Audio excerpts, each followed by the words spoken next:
12 janvier 2021. Bonjour à toutes et à tous. Merci pour votre fidélité sans cesse renouvelée à votre chaîne de proximité. Espoir 47, une nouvelle aventure commence donc dans cette année 2020 avec cette émission d'information.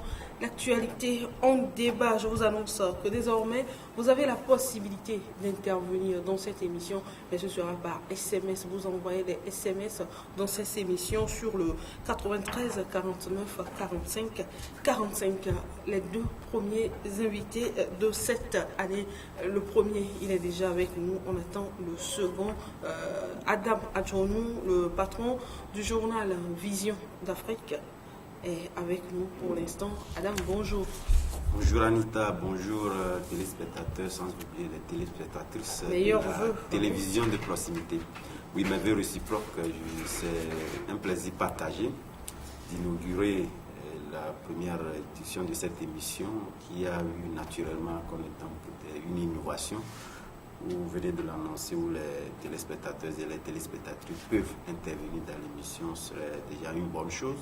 Parce que quelque part, je pense qu'aujourd'hui, lorsqu'on parle de l'information, c'est une information assez transversale et qui mérite naturellement un regard de la part des téléspectateurs pour lui donner en réalité donc l'étoffe due en son rang. Et je pense que cela nous permettra réellement de pouvoir donc rogner encore quelquefois des coups, de pouvoir donc anticiper sur un certain nombre de choses qui naturellement peut-être auraient à avoir des écueils dans nos explications, dans nos analyses. Eh bien, nous sommes dans une nouvelle année aux perspectives. Pour cette année, je veux parler du journal Vision d'Afrique, que ce soit le journal papier ou le site d'information.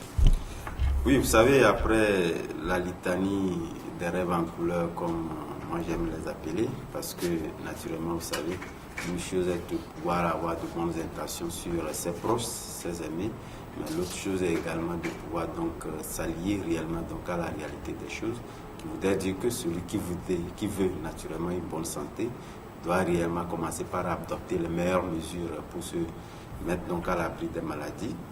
Et celui qui veut naturellement avoir l'argent, se mettre donc au travail, etc. Donc je ne suis pas trop un adepte donc de cette litanie des rêves en couleur. Mais nous, à Vision d'Afrique, réellement, déjà au début de cette année, nous avions voulu rajouter encore au nombre de paginations que nous produisons d'habitude. C'est vrai que nous avons fait. Non, nous avons toujours fait, je pense, dans les années 2017, on était donc à 12 pages. Mais vous convenez avec moi que les vicissitudes et puis les annonceurs qui s'amusaient, nous ont ramené donc à cette 8 pages-là. Mais cette année, nous voulons quand même renouer avec la traduction de 12 pages, puisque nous estimons qu'au regard des aides de développement émises par le gouvernement, il va devoir naturellement que l'on puisse diversifier en réalité donc l'information et permettre à nos auditeurs d'avoir l'information à la hauteur réellement de toutes ces passerelles que le gouvernement essaie de mettre. Donc déjà, cette année, ils auront la chance d'avoir ces 12 pages, mais également nous allons faire un effort. C'est vrai que par le passé, pour remettre les articles surtout d'analyse sur le site, ça prenait naturellement 2 jours, histoire de permettre aux lecteurs de pouvoir donc se procurer du journal.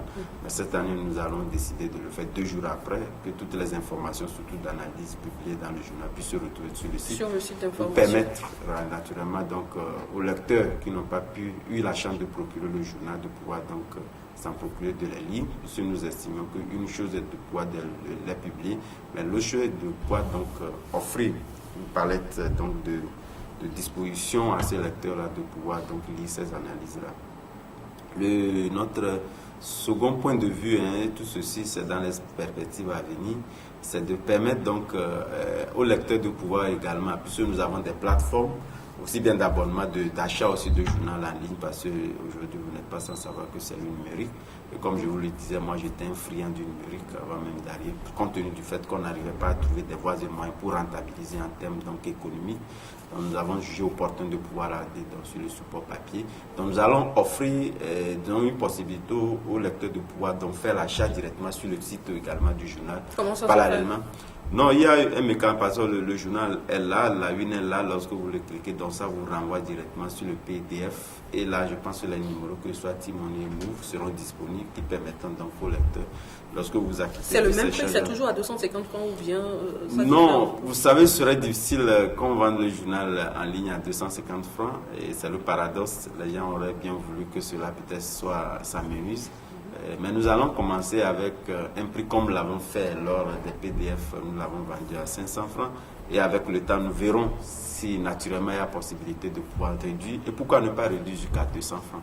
Puisque l'essentiel pour nous, c'est vrai que c'est pour permettre donc pratiquement à tous les lecteurs africains, parce que nous sommes d'abord panafricanistes. Et lorsque vous feuilletez le journal, vous aurez dû constater qu'il y a pas mal d'informations qui forcément n'émanent pas de la rédaction, puisque nous sommes sur des plateformes continentales, surtout lorsque vous prenez APO Group, qui est le distributeur mondial des dépêches, qui a son siège à Suisse, ici au Togo. Je crois savoir que nous sommes l'un des premiers sites à faire partie donc, de cette cohorte de 300 sites sur tout le continent, à faire partie. Donc il y a des informations que nous recevons dont on nous fait obligation de pouvoir partager naturellement avec la population togolaise, dont nous estimons que nous exploitons également sur le site, mais que nous exploitons également dans le support papier, et dont nous estimons qu'il va de bon temps qu'on puisse réellement donc libérer ces informations, puisque ce sont des informations essentielles qui sont orientées aussi bien pour la population que pour les institutions, que pour même les gouvernants, qu'on partage naturellement, parce que lorsque vous prenez par exemple au niveau de la Covid, il n'y a pas eu longtemps où nous avions reçu donc des articles qui permettaient donc d'orienter le regard. C'est vrai que les gouvernants ou nos autorités ont quand même au niveau de leur planification un agenda lié donc au développement, les secteurs prioritaires qu'il faut prendre en compte le monde après la Covid-19. Mais je pense qu'il y a une convergence de vues qu'il faudrait donc s'en apercevoir au niveau du continent, qui permettait réellement de pouvoir donc orienter le regard, puisque ce sont des exemples réussis qu'on essaie donc de partager avec tout le continent. Donc nous estimons que ce n'est pas nécessaire de pouvoir donc faire l'autarcie sur le journal papier, où il faut contraindre fondamentalement les lecteurs, surtout ceux qui ne sont pas sur le continent ou qui ne sont pas forcément avec nous à Lomé, puisque je rappelle que Vision d'Afrique se trouve également dans les grandes villes, les régions du pays.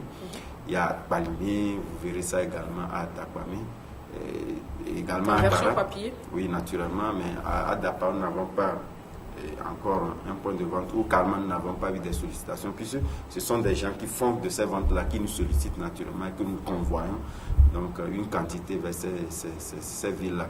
Donc nous estimons également que 2021, nous allons faire un effort d'élargir encore cette base-là, de permettre réellement donc à certaines préfectures, parce que quand nous avions fait l'expérience, nous avions constaté que c'est une erreur. Lorsque nous n'allons pas vers la recherche de ces marchés-là, c'est une erreur, parce que il y avait pas mal, parce que lorsque vous faites un peu le ratio entre les sorties, vous constatez que c'est un peu plus important, même plus que Lomé d'ailleurs, même, parce que Lomé, vous convenez, c'est vrai que nous qui paraissons les mardis, nous n'avons pas ce problème, puisque les publications de mardi sont 4 ou 5 qui paraissent les mardis. Donc réellement il y a véritablement des sorties, mais lorsque vous diversifiez au niveau de toute l'étendue du territoire, à la limite dans les grandes villes, vous constaterez réellement qu'il y a eu des sorties. Donc nous allons faire ces efforts également en 2021 pour permettre réellement à la population, en tout cas pour ceux qui sont friands de ces lectures-là, de pouvoir donc avoir accès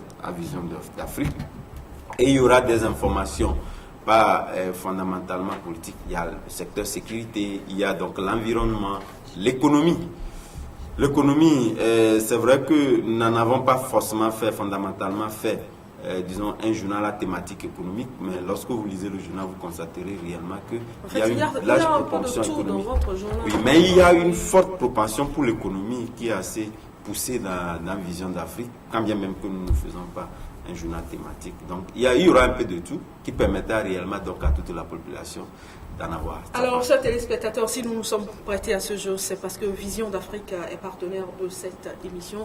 Vision d'Afrique fait partie des journaux qui ont accepté accompagner cette émission tout au long de l'année 2019, 2020, 2021 encore. Nous démarrons avec eux, donc c'est l'occasion pour nous de leur dire merci en ayant leur perspective d'avenir. Eh bien, nous entrons dans le vif de cette émission. Nous commençons avec le message du chef de l'État à la nation, un message qu'il a adressé à la nation togolaise à l'orée de cette nouvelle année, un message qui se situe en deux points. D'abord sur le plan politique et également sur le plan sanitaire. Le chef de l'État, sur le plan politique, a parlé des élections présidentielles avec les remerciements. Si la technique le permet, nous allons suivre un extrait de cette partie consacrée à la politique et on revient ici. À la tenue de l'élection présidentielle au mois de février. Je remercie la Providence divine qui nous a permis d'honorer ce rendez-vous républicain juste avant la survenue de la pandémie dans notre pays. Je me réjouis de la bonne organisation de cette consultation et salue la maturité et la mobilisation du corps électoral qui a massivement exprimé son choix en toute liberté et responsabilité. Cette occasion me permet de vous réitérer mes profonds remerciements pour la confiance renouvelée et redire solennellement que je mesure chaque jour avec humilité et détermination ma responsabilité dans la conduite de notre pays sur la voie qu'il s'est choisie, celle d'un Togo en paix, d'une nation moderne avec une croissance économique inclusive. À ce stade, je voudrais partager à nouveau avec vous ma conviction que l'œuvre de développement national est nécessairement commune. Et c'est ensemble que nous devons l'aborder, car elle est beaucoup plus importante que toutes nos divergences d'approche ou d'opinion. Voilà, Adam, vous avez écouté le chef de l'État, l'œuvre de développement est collective. Il a bien martelé sur ces mots. Oui, et d'abord, quelle analyse faites-vous de ce discours du chef de l'État? Nous prenons juste l'aspect politique. Je rappelle également aux téléspectateurs qu'ils peuvent réagir sur le 93 49 45 45. Vous envoyez des SMS et on va les lire en direct dans cette émission. Pas d'appel, s'il vous plaît. Alors, Adam? Oui, et vous savez, je pense que c'est un discours, c'est un rendez-vous républicain et un rendez-vous. Rien n'est nouveau dans cette prise de parole-là. Je pense que c'est un rituel qu'il a essayé de respecter. Mais les paroles changent. Oui, naturellement, parce que de toutes les façons, oui, nous sommes, disons, dans un monde en perpétuelle mutation et naturellement, dans les planifications, il va de soi réellement que, au regard de ces planifications, que le discours également puisse l'accompagner. C'est en ce sens que il faudrait normalement positiver en réalité le fait que le chef de l'État n'est totalement pas tourner le dos à cette facette politique-là qui était donc très importante. Mais lorsque vous le prenez en termes numériques ou en termes d'importance, vous avez dû constater que c'est une infime proportion qui était donc réservée donc à la question politique. Et c'est de bonne guerre, parce que lorsque nous sortons d'une pandémie ou après les consultations présidentielles, où on était même à l'orée de cette pandémie-là, qui nous a permis, nous on a eu la chance de pouvoir tenir dans ces consultations électorales, c'était quand même important qu'on puisse réellement donc tourner plus ou moins la page de la question politique, s'engager réellement donc sur la question économique. Donc, en ce sens-là, moi je dis que cette question économique et politique était importante dans la mesure où les regards étaient trop focalisés sur la question économique, le relèvement économique, la riposte et puis tout ce que cela comportait comme les dégâts et puis cette crise économique là qui a eu donc raison sur un certain nombre de planifications émises donc par le gouvernement. Donc je pense que la question politique ne devait pas trop retenir l'attention. Mais il va de soi qu'on ne puisse réellement... Il n'a consacré que quelques minutes. Oui, il va de soi qu'on ne puisse pas l'oublier. Qui a duré plus de 15 minutes. Tout à fait. Oui, il va de soi qu'on ne puisse donc pas oublier cette question, parce que vous êtes d'accord avec moi que quand bien même que cette question n'a pas dominé entièrement donc le débat public, nous avions donc après avoir donc fait des planifications en ce qui concerne donc cette pandémie, on a essayé également de porter le regard sur les élections régionales qui vont venir.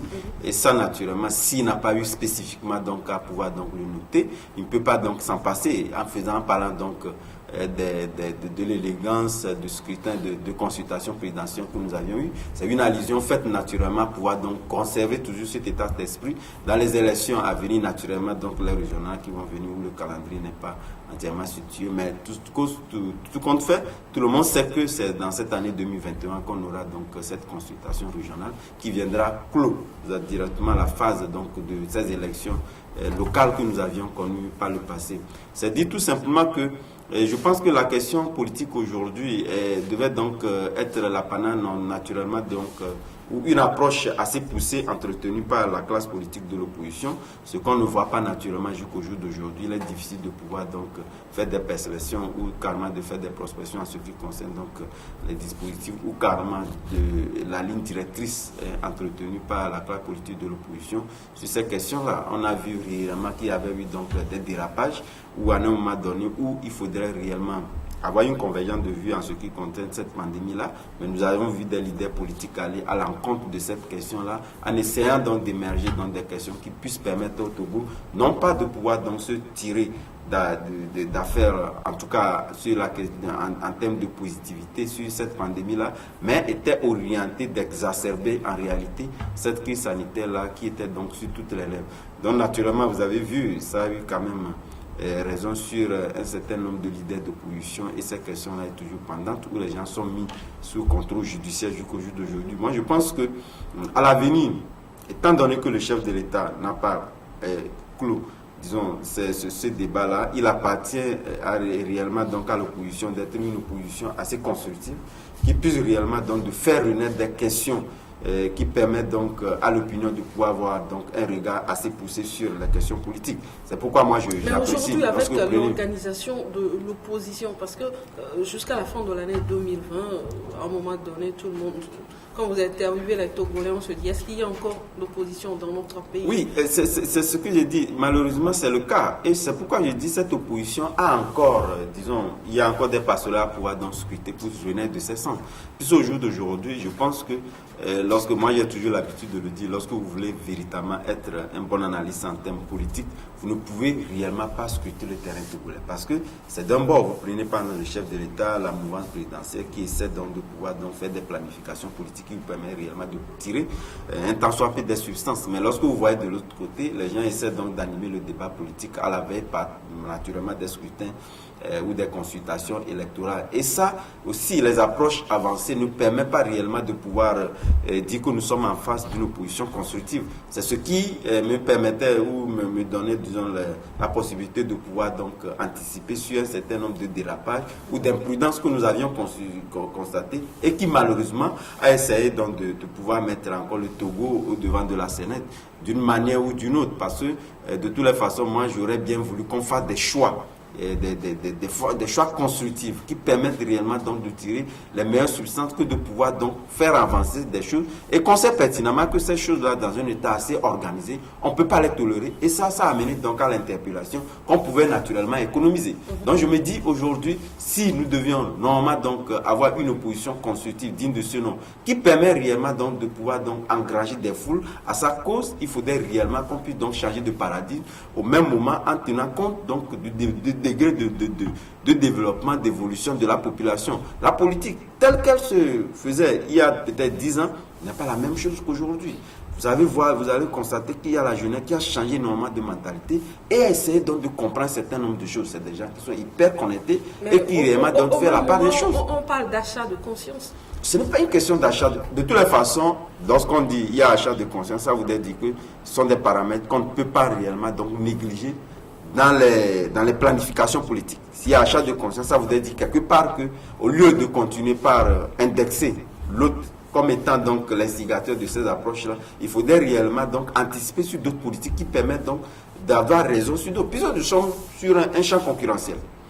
Et ici, lorsqu'on parle de la politique, je l'ai toujours dit, la politique ne s'improvise pas aujourd'hui. La politique, c'est de mettre les ressources nécessaires en place, les ressources que ce soit financières, les ressources humaines, qui puissent naturellement vous permettre de pouvoir donc avoir une longueur d'avance sur l'autre. Ce qui ne se fait pas. On est là où on a tendance à pouvoir donc n'être qu'une opposition critique et on ne fait pas de propositions. Et là, lorsque nous faisons la comparaison avec l'environnement politique où nous sommes et ce que nous avions constaté ailleurs, vous constaterez réellement qu'à un moment donné, nous avions eu une classe entièrement politique qui s'est unie parce qu'il y avait un mal qu'il faudrait fondamentalement défendre. Moi, je faisais une analyse ce matin en disant que lorsque vous prenez pendant le Bénin, c'est vrai que tantôt les gens ont tendance à dire que voilà, parti Talon a essayé donc de verrouiller les pas pour réellement s'offrir carrément une élection, disons, au résultat à la russe pour les consultations électorales de ce 2021. Mais au même moment, lorsque vous prenez, parce qu'on dit qu'il faudrait forcément avoir le parrainage, aussi bien des élus locaux qu'au niveau des élus du peuple. Des députés, avant même de postuler.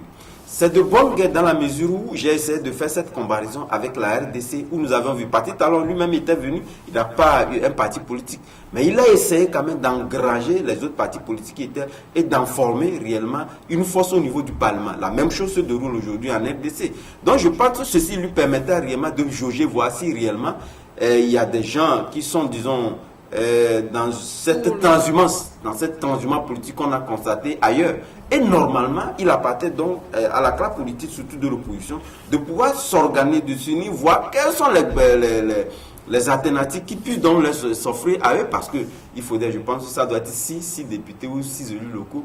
Or, lorsque vous les prenez à plus de 90% sont acquises à la cause de la mouvance présidentielle, donc il appartient quand même à cette classe d'opposition de pouvoir user des artifices possibles, d'engranger, voir dans quelles possibilités nous pouvons réellement engranger au niveau de la mouvance présidentielle des gens pour notre cause. La même chose s'est passée en RDC où comment l'appelle-t-on, Tshisekedi est arrivé quand même à pouvoir donc démettre carrément le camp Kabila et à pouvoir donc se constituer, disons, une base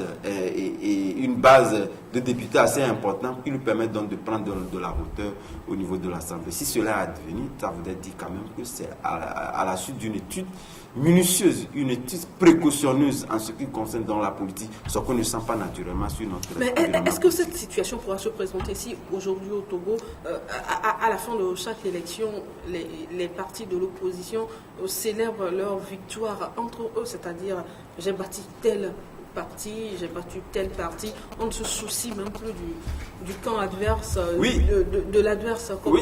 Oui, ça, l'adversaire commun. Non, oui, ça, je pense que c'est ça. C'est lorsque je dis que nous n'avons pas normalement un environnement surtout politique qui permet réellement de pouvoir réellement affronter la mouvance présidentielle. Chacun se concentre réellement de ses petits succès en disant que j'ai eu quand même 2 élus locaux, j'ai eu tel. Or, en réalité, la question est de savoir est-ce que nous avons en face, disons, des partis politiques qui puissent réellement aujourd'hui affronter la mouvance présidentielle. Il n'y en a pas. Et tout simplement, ce n'est pas une question fondamentalement de moyens. Parce que lorsqu'on pense réellement dans des ressources, il faudrait réellement aussi penser des ressources humaines. Et ça, on n'en trouve pas assez au niveau de l'opposition. L'opposition, c'est en vase clos. Les gens essaient donc de pouvoir, c'est une opposition plus orientée vers les affaires qu'une opposition réellement à pouvoir prendre en compte les aspirations profondes de la population. Et malheureusement, c'est ce qui plombe de tout temps notre politique au Togo et qui a fait que la population, pour la grande majorité des cas, c'est donc de pouvoir avoir ce désenchantement. Lorsque vous allez constater que les élections à venir, je pense que les grands analystes ont déjà anticipé, le Togo aura davantage de désenchantement, ce qui fait que au niveau même de la cohorte, de la participation, on aura plus des abstentionnistes que véritablement des gens qui sont engagés à pouvoir donc élire nos dirigeants. Et ça, et aussi ça affecte naturellement, disons, l'engouement ou carrément la légitimité de ce que nous élisons, parce que lorsque vous êtes élu et avec une proportion de la population qui n'est pas assez importante, ça pose problème. Ça pose problème. Le chef de l'État n'a pas fait que parler politique. L'actualité du moment, c'est la crise sanitaire que nous traversons tous. Eh bien, le chef de l'État a consacré une bonne partie de son discours à cette crise-là. Il a annoncé également des mesures qui sont prises au niveau du gouvernement. Nous allons suivre un extrait et on revient pour le débat. Nous avons pu faire face à la pandémie en limitant la propagation de la maladie et en atténuant les effets de la crise sur la vie économique et sociale. C'est grâce à l'engagement et au sens de responsabilité de tous. Le personnel de la santé, qui s'est retrouvé au-devant de ce front sans précédent, a fait montre d'un courage et d'une mobilisation exemplaire qu'il convient de souligner. Je voudrais donc l'exhorter, pour les mois à venir, à poursuivre avec le même engagement sa mission au chevet des patients pour préserver des vies, pour protéger les vies. Une lueur d'espoir pointe à l'horizon avec la découverte des vaccins. Je veux vous dire que nous ne les ignorons sur aucun moyen pour préserver nos vies et nous permettre de reprendre très rapidement le cours normal de nos activités. C'est pour cela que j'ai instruit le gouvernement pour que les dispositions soient prises afin que notre pays, qui a déjà adhéré à l'initiative COVAX, bénéficie dès que possible des premières doses de vaccins qui seront destinées prioritairement aux personnes présentant des facteurs de comorbidité et au personnel soignant. Voilà, Adam, le chef de l'État, il a fait l'annonce, peut-être dans 3 ou 2 mois, le Togo aussi aura commandé le vaccin. Oui, bonne nouvelle? Oui, plus ou moins une bonne nouvelle, mais avant ça, je pense que la mise a été corsée. Moi, je pense que tout le monde est au courant. J'étais à la conférence de presse du Conseil des ministres qui a eu lieu la semaine dernière. Je pense que le ministre ou le porte-parole du gouvernement essaie donc de le dire que le gouvernement a eu à anticiper et à pouvoir donc commander par avant. Les vaccins Pfizer-BioNTech vous permet réellement donc d'anticiper sur ça. Et ça, c'est une bonne chose. Sauf que la grande inquiétude actuellement, c'est cette défiance-là liée donc, à ces vaccins-là. Une campagne de désinformation qui se passe naturellement au niveau des réseaux sociaux, parce que vous savez, avec donc, les contenus numériques, tout le monde a la parole. Et ça, on se pose la question si cela permettra réellement donc, au Togo d'avoir une couverture vaccinale assez importante, parce que c'est là où tout l'enjeu de la question se pose. Parce qu'au même moment, ça ne sert à rien de pouvoir donc commander des doses assez importantes ou à la taille de la hauteur de la population. Oui, commander des doses, c'est bien, mais on a suivi un peu les reportages sur le vaccin Pfizer-BioNTech. Et avec notre climat, est-ce que vous pensez que ces vaccins seront efficaces pour nous? Parce qu'on a vu la conservation, le climat avec lequel il faut conserver. Le problème ne se pose pas de ce point de vue-là, parce que de toutes les façons, si l'autorité qui a mis en place donc, des techniques assez poussées pour permettre d'avoir des ressources humaines assez importantes pour contrôler donc, cette pandémie, et je pense que ce sont des gens, on ne peut pas réellement aujourd'hui commencer par douter de la crédibilité de ces personnalités-là. Parce que lorsque nous sommes malades, c'est chez eux que nous allons. Aujourd'hui, ce n'est pas à cause de la Covid-19 qu'on va commencer déjà à faire ressusciter donc des fasteurs d'inquiétude. Ce n'est pas, c'est pas tout d'abord dit. Donc j'estime que si le gouvernement estime qu'il est nécessaire donc, de pouvoir donc, commander ces vaccins-là, c'est qu'il a mis le logistique en place qui puisse donc permettre donc, de les conserver. Donc il ne nous appartient pas à notre population donc, de pouvoir bon, poser la question. C'est vrai que c'est le débat public, c'est de bonne guerre de pouvoir donc, poser la question, comme cela se passe ailleurs. Et ça, moi, il y a eu une partie de ce discours-là qui m'a beaucoup plus intéressé. Et je pense que j'étais l'unique parti où je passais à pouvoir donc d'abord féliciter la population togolaise sur le fait qu'elle a eu quand même la bonne approche en adhérant réellement à ces mesures restrictives qui n'étaient pas de nos habitudes.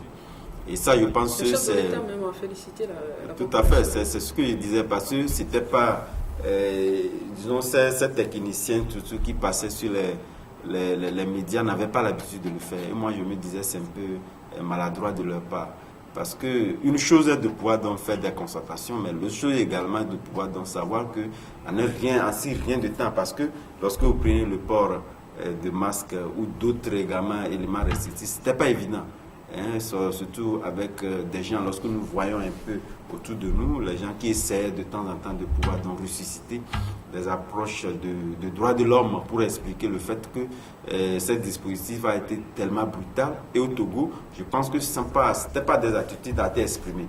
Et là, je pense que c'était très important de féliciter cette population-là.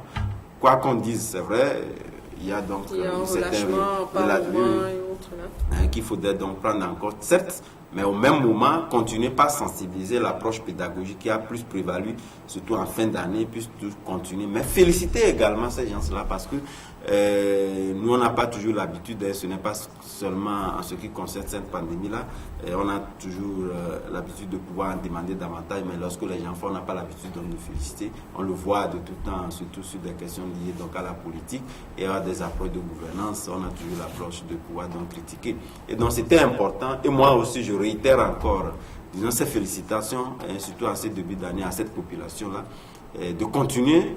C'est vrai que c'est toujours difficile, et comme une lueur d'espoir, comme l'a dit le président de la République, je pense que cet espoir-là est assez affecté aujourd'hui par la variante qui est là, mais que cette variante-là ne doit pas donc permettre d'avoir assez d'inquiétude dans la mesure où on dit les vaccins n'ont pas au jour d'aujourd'hui montré qu'ils ne seraient pas donc inadaptés à cette nouvelle variante. Donc je pense que cette lueur d'espoir, que le Togo s'y attache.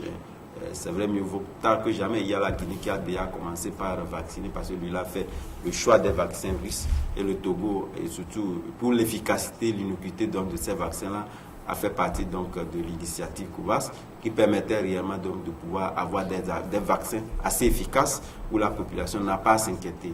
Donc je pense que... De l'autre côté, il y a la campagne, la mauvaise campagne. Oui, de ce ce que je disais, donc, la défiance. Sur les réseaux sociaux. Oui, cette défiance-là, je pense que ça dépend de l'angle d'approche. Et je pense qu'il appartient à l'avenir ou les jours à venir de pouvoir donc bâtir des initiatives de communication assez poussées qui puissent permettre donc de mettre en confiance la population.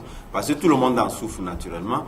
Lorsque vous prenez la France, quand bien même qu'il y a des gens qui sont déjà engagés à pouvoir donc prendre ce vaccin-là, il appartient à chaque pays de pouvoir donc bâtir des initiatives de communication pour mettre en confiance réellement la population. Sans quoi, lorsque vous prenez surtout ce qui se dit, il est loin quand même de dire fondamentalement ce qui se dit est faux. Moi, je ne suis pas de toutes les façons de cette idéologie-là. Ce sont des choses à prendre réellement en compte. Mais je pense que si le gouvernement a eu quand même à déployer tous ces moyens-là pour donc mettre à l'abri la population contre cette pandémie, ce gouvernement-là ne va pas mettre les moyens dans des substances qui viendront donc décimer la population. Donc déjà, il faudrait réellement qu'on fasse des choix de communication qui puissent donc permettre à la population de se mettre en confiance. Sinon, comme je le disais, en parlant donc de l'angle d'approche, il y en a, puisque c'est toute une guerre qui se passe aussi bien au niveau des films, qui se passe au niveau même des nations. C'est une concurrence, c'est une concurrence aujourd'hui. Et il a fallu que... En Europe, il y a des manifestations... Oui, tout le temps qui se passe. Chaque semaine, contre ce vaccin-là. Tout à fait. Mais déjà, nous avions eu déjà une longueur d'avance, ce qui fait que nous ne sommes pas assez submergés. Nous avions plus ou moins été épargnés par, disons, cette pandémie-là. Et je pense que les techniciens dont nous avions toujours eu confiance à pouvoir donc faire en sorte que ces gens-là nous soignent, il faudrait quand même qu'on continue par leur faire confiance en disant qu'ils ne feront pas des choix qui nous mettra parallèlement mal à l'aise, mais des choix qui nous permettront de se mettre en bonne santé. Eh bien, nous continuons cette émission avec la une des journaux Vision d'Afrique paru ce jour. On peut lire à la une date butoir ce jour du rappel des militaires dans les casernes, rupture d'une injustice mal vécue ou anticipation sur un front de colère. C'est une question que vous vous êtes posée. Je vous pose la question. Oui, c'est une question, mais au même moment, c'est une analyse que nous avions essayé donc de décortiquer, parce que l'information a d'abord fuité la semaine dernière, ce qui était inhabituel dans l'environnement togolais. Et ça peut se comprendre, parce qu'il y a eu un changement assez poussé de paradigme. En ce qui concerne d'abord au niveau des commandements. Par le passé, nous avions eu toujours un ministère de la Défense qui était donc lié à la présidence. Aujourd'hui, nous avons donc un ministre de la Défense. Il y a eu un changement également au niveau même de la tête de l'état-major, au niveau d'un certain nombre de chefs-corps. Et c'est tout à fait normal que les initiatives de communication changent et les approches également. Donc nous estimons que c'est ce qui a permis à ce que cette information puisse fuiter au sein de la population. Sinon, il y a par le passé des informations assez importantes que vous n'entendrez jamais. Et si vous les entendez, même peut-être entre causeries, entre les corps habillés. Donc aujourd'hui, nous disons que peut-être que c'est un nouveau pan de communication qui est en train de s'installer au niveau même de la Grande Muette, pour essayer un peu de démystifier et rapprocher réellement dans les positions en ce qui concerne d'abord la population et ces forces de l'ordre qu'on essaie donc de pouvoir stigmatiser pour la plupart du temps. C'est déjà une bonne chose. Maintenant, venant donc au rappel de ces militaires là dans les casernes, et puis la note était essentiellement orientée vers la gendarmerie. Et lorsque vous constatez réellement la gendarmerie que vous prenez, même au niveau des personnalités, ils ne sont même pas des personnalités en tant que personne, nous parlons des personnalités, peut-être que des personnalités, les ministres, etc., qui, eux, ont plus ou moins droit à ces forces de l'ordre-là, être du garde du corps ou garder carrément leur domicile. Mais il y en a également qui ont forcément des moyens assez colossaux, qui ne sont pas forcément des personnalités, à qui on doit forcément, fondamentalement, affecter ces agents-là. C'est l'autre point de frustration, parce que je pense que lorsque vous prenez d'abord au niveau même des objectifs assignés aux forces de l'ordre de sécurité, assumer l'intégrité de la nation, assurer également la sécurité des personnes et des biens sans équivoque et d'une manière équitable. Ça ne veut pas dire, moi je ne sais pas au nom de quoi, si vous avez des moyens, vous pouvez quand même s'arroger le droit de pouvoir donc engager des forces de l'ordre dans vos domiciles, dans vos services et même chez des copines. Il y en a qui le font. On peut, du fait que, non, c'est pas une question de que vous les voyez, parce que des gens sont positionnés carrément au niveau des maisons, ça se voit, c'est pas caché. Peut-être que ce ne sont pas des copines, mais ce sont des femmes. Bon, de toutes les façons, c'est une manière de parler. Ses enfants aussi. Donc, le second aspect aujourd'hui, nous avions une prolifération d'une sorte d'entreprise, d'une activité où réellement les solutions ne sont pas assez claires, où il y a ce doute-là qui persiste. Donc ces gens-là essaient donc de pouvoir s'arroger le droit de pouvoir affecter, qu'on les affecte, ces forces de l'ordre de sécurité, lorsqu'on les pousse. Donc ça diminue assez la vigilance que la population ou les éventuels clients, ce qui doit venir donc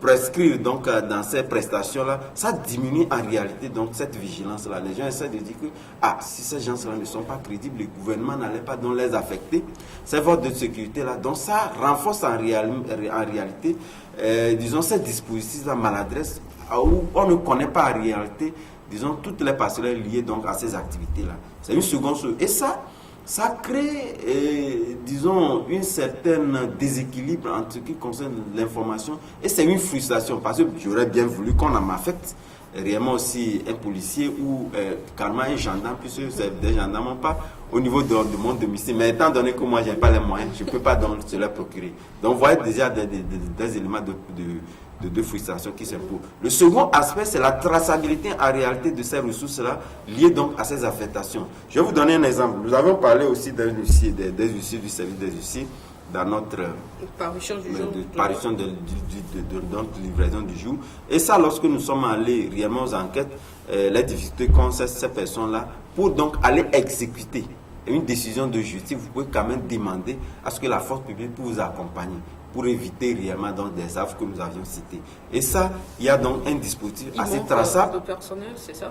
Non, il y a aussi le manque de personnel qui font que ces demandes-là prennent un peu de temps. Mais le cas essentiel que nous voulons pointer du doigt, lorsque vous allez donc pour cette demande-là, il y a donc un dispositif assez clair qui vous permet réellement par soldat combien il faut affecter. Et ça, vous allez carrément à la comptabilité dont vous les versez. Et donc ces affectations-là ne sont pas traçables. et donc les ressources liées à ça ne sont pas forcément versées au niveau de la comptabilité pour être donc tracées dans les registres de ces corps-là. Donc vous comprenez naturellement que les chefs de corps s'enroulent donc le droit de pouvoir donc empocher ces ressources-là. Et ça crée une frustration au sein de la population. Donc voilà ce que nous avions analysé pour dire qu'en réalité, c'est une bonne nouvelle, mais sauf que la rupture avec, disons, une injustice mal vécue parce que la population estimait que si je n'avais pas les moyens, je ne peux pas donc faire la demande. Et de l'autre côté également l'anticipation, parce que vous convenez avec moi, lorsqu'il y a un chef de corps qui est engagé et ça roule le droit de pouvoir donc empocher toutes ces ressources-là, cela puisse créer donc des frustrations au sein même des officiers supérieurs qui se disaient, bon, de quel droit, ça n'existe pas dans notre législation, comment se fait ce qui, donc ça crée réellement donc un déséquilibre entre les officiers supérieurs. Mais l'autre rapport, lorsque vous prenez au niveau du service de la sécurité, qui également aussi fait usage également de ces forces-là, parce que le général Yag essaie de le dire, lorsque vous avancez des motifs assez évidents en ce qui concerne donc le déploiement des forces de l'ordre et de sécurité, aussi bien pour vous protéger, lui n'hésite pas de le dire, il le dit à tout moment. Et là, le commandement n'est pas seulement laissé donc au directeur général de la police, c'est un commandement où réellement vous allez au ministère de la sécurité, on essaie donc de mettre dans des enquêtes pour réellement voir est-ce que les motifs avancés sont réellement convaincants. Et si c'est convaincant, c'est à ce moment qu'avec cette traçabilité, on essaie donc de pouvoir donc déployer des forces de l'ordre de sécurité et donc à votre disposition. Donc vous voyez, donc là-bas c'est assez clair, traçable et qui n'est pas laissé seulement, disons, au directeur de la générale de la police, comme c'est le cas au niveau de la gendarmerie. Donc nous estimons que c'est une très bonne décision qui permet réellement donc de pouvoir corriger cette injustice-là qui a été mal vécue pendant longtemps au niveau de la population, mais également d'anticiper sur un front de colère concernant donc, disons, cette approche de regard entre les officiers supérieurs. Alors nous allons terminer avec l'affaire de Cuillère Dorée. C'est vrai que vous vous êtes prononcé sur ce sujet dans un élément que nous avons eu à passer dans nos différentes éditions ici. Hier, Carlos Ketou était convoqué, mais il s'est fait représenter par son rédacteur en chef et son avocat. Le tribunal va statuer le 15 janvier prochain. S'il arrivait qu'on retire le récépissé à ce journal. Non, je pense que ce n'est pas fondamentalement un souhait parce que journalistes que nous sommes, et ce n'est pas bon, puisque c'est ce que nous avions appris à faire. Bon, je ne sais pas, c'est vrai que c'est pourquoi je l'ai placé aux conditions. Oui, nous sommes dans un environnement. Là, je veux parler des employés. Oui, c'est ce que je dis, parce que c'est une conséquence assez lourde qui ne concerne pas fondamentalement le directeur de publication seulement. Lorsque vous prenez un directeur de publication, vous voyez directement donc, tous ceux qui sont à la charge de ce journal-là, c'est énorme. Parce qu'il y a aussi les locatives, les charges locatives, c'est beaucoup de charges que vous drainez avec vous. Donc je pense qu'au nom de tout cela, et surtout que nous sommes dans un environnement où le gouvernement essaie donc de pouvoir donc déployer toute une politique pour permettre réellement d'endiguer la question de l'employabilité, il ne faudrait pas en rajouter compte tenu d'un devis. Je pense qu'il serait quand même de bon temps qu'on puisse trouver d'autres alternatives de punition, alors qu'on fait de pouvoir donc retirer pure et simplement donc le récépissé. Et là, nous avons vu avec d'autres chaînes de radio qui avaient donc été donc sur le coup de ces retraits-là, nous avons vu les conséquences indues donc aux journalistes, mais également aux d'autres acteurs. Parce que lorsque vous prenez surtout un journal, vous avez les journalistes, vous avez donc les monteurs, vous avez donc les distributeurs, c'est toute une chaîne. C'est toute une chaîne. Les collaborateurs externes, beaucoup de choses. Tout à fait. Donc j'estime que s'il y a quand même à apporter un regard sur ce qu'a fait, puisque jusqu'au jour d'aujourd'hui, on nous dit qu'il n'y a pas eu des preuves sur ce qui a été publié, ce qui est une faute professionnelle assez grave, parce que je ne vois pas en quoi je peux écrire un AT sans réellement du il n'y a pas les preuves ou il ne veut pas présenter les preuves. Non, bon, de toutes les façons, si même il y a dans des tests qui nous permettent réellement de protéger nos sources d'informations, il n'en demeure pas moins lorsque vous êtes en face d'une telle prise de réquisition au niveau de la HAC, vous pourriez réellement donner ne serait-ce que des pistes. On ne vous demande pas de donner entièrement les preuves, mais jusqu'au jour d'aujourd'hui, c'est un flou cayenne qui entoure donc cette question. Je pense qu'au-delà de cette réquisition, si cela, comme je l'ai dit tantôt, c'est pas un souhait, nous aurons bien voulu qu'on puisse donc reconvertir en réalité ce retrait. Puisque la dernière fois, les responsables de l'OTM oui, étaient à la beaucoup s'évertuent dans... Oui, si l'OTM... À la fin, le président de l'OTM, il a dit « Tout ce que nous venons faire, c'est demander pardon à la RAC ». Oui, c'est bon. Donc, si réellement ces organisations de presse sont dans cette approche-là, ça voudrait réellement qu'il y a des motifs évidents qui pèsent sur notre confrère, sur l'efficacité ou quand même la prise en compte de la hauteur du professionnel qui n'a pas été réellement donc exprimé. Et ça, j'espère que c'est pourquoi je dis que dorénavant, cela donc devait servir d'exemple.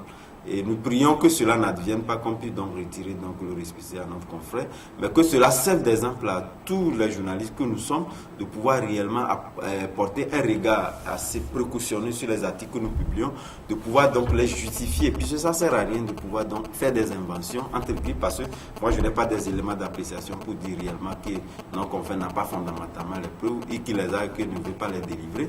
Donc il serait bon de pouvoir donc avoir un regard sur ces approches-là, d'éviter à l'avenir qu'on puisse donc être attaqué. Ça voudrait dire quelque part qu'avec les transformations que nous avions contenues dans ce nouveau code, je pense qu'il appartient réellement que les journalistes que nous sommes, que nous puissions donc jeter un regard sur ce nouveau code, voir les mutations, les transformations qu'il y a eu, donc de pouvoir donc les lier à ce que nous faisons chaque jour. Cela pourrait éventuellement nous permettre donc de se tirer d'affaire lorsque ces genre de problèmes adviennent.